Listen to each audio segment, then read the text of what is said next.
Tamis ang hang. Masyado ang kahit. Wala tayong hawong, yun na lang. Wala mong kanin, naku po. Nasabay yung kanin mo, dabas mo muna. Kung na lang babayaran pag magsasaing. Kanin mo.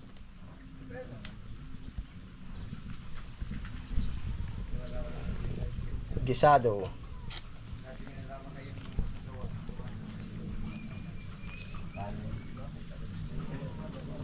Kumain ng TV. Oo, kaya naman siya. Mamaya na magdagan. Baka lang.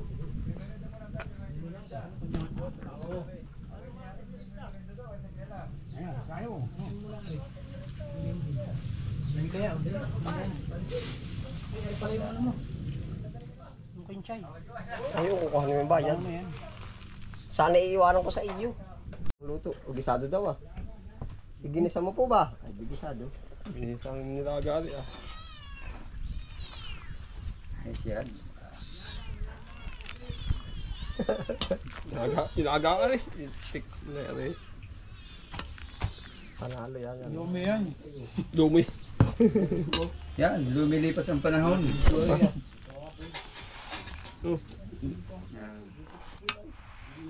Yan, mga kabispe. Ay, hindi mo madadali ko rin yan. Pagkainit na yan. Kahit titikim. Hindi mo madadali ko rin. Yung kahapon naglagay ng pansin. Kukunin ko lamang ito na. Dala yata. Yun lamang kaya kong dalihin. Yun, oh. Kala hindi. Yan daw. Siya napili ng plata. Turo. Yan tuloy, ginalahan si ano. Ginalahan si Kuya Tantoy. Ote, anong oras daw ba yung pick up nung inyo? May oras ba kayo nahabol? Wala naman, basta pagkalis ng 30 ano? May ilan na po kaya Kuya Tantoy yung ano? Ay, hindi, biyahe na. Basta bumunod na tayo. Okay, may marabay pa. Kaya pala sa tuway di ko nakikita nasak nung kay Papa. Ayun, papa. Hindi ka na pala. Okay, yung halabas ni Takat na. Galit na kahapon, enjoy kami. Hindi kayo mahalabas. Mahaba yun, yung kay Takat yun, makapal. Nakakulit ito lang. Yung halabas na yun ay. Yung pangay, lumag natin nakapirain. Dami akong halabas, tuwa. Kalalangay kay ano. Dito may. Dami namin halabas, 10. Bahagi. Bili-bili din, pagkakami yan. Walang halabas.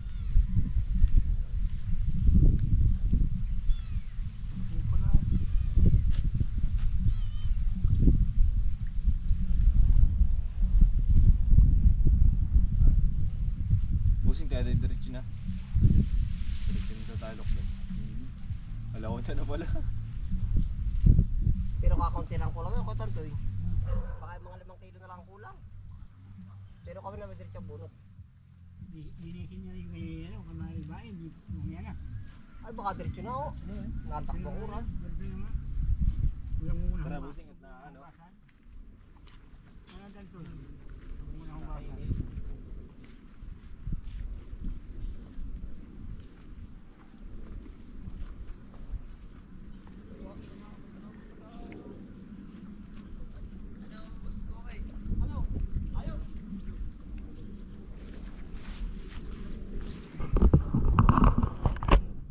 Marami-rami po ang pa-order natin ngayon.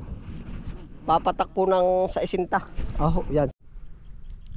Ayun po, ito na po ang naging kaganapan po din sa ating garden po. Yan.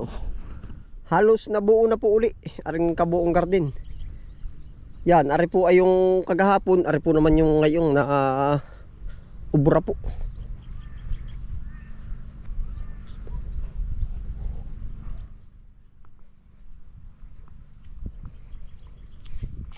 Yung pong ating mga nakasama ay sila yung mas bihasa po sa garden.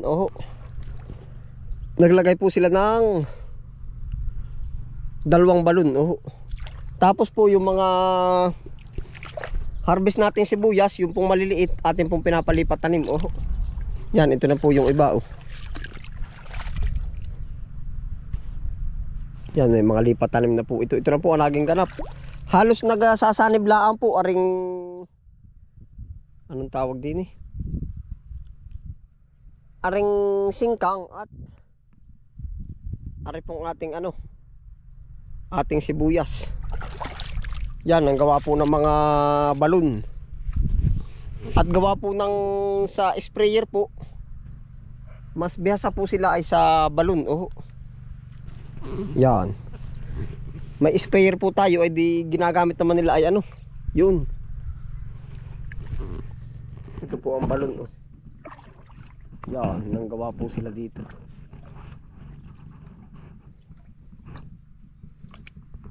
At saka po ako po naman ang nagplano na ring plat na ganar na sabi ko sa kanila gusto ko yung medyo mataas kahit po yung labor ay madagdagan. Basta po mataas para po hindi magtagtunaw. Ang magiging taniman po natin.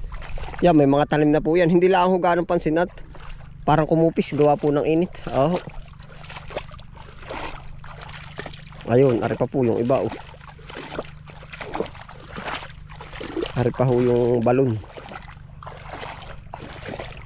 Oh. Yeah. Hindi ni palang hagdanan na rin. May mga hagdanan po ay. Hagdan. Hagdan. Tapos po ay yung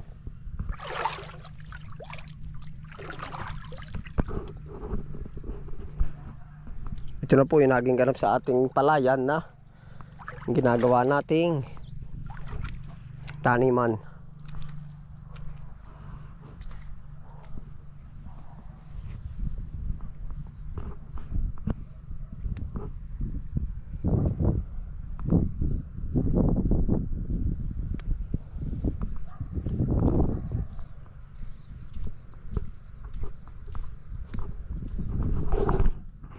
Dating dating gawi po uli yung mapapagbintahan po natin ng sibuyas, iuupa po natin, kumbaga papagulungin po uli. Oh.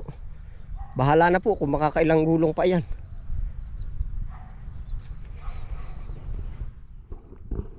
Oh. Ready po yung mga kanal sa tag-ulan. Ito po malalalim. Oh. Tapos dito bumabalik pala yung tubig. Oh.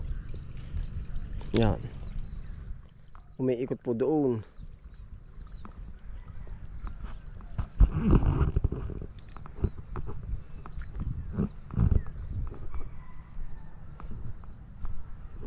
Ang nagiging problema po daw nito at na-experience po natin ay pag kayong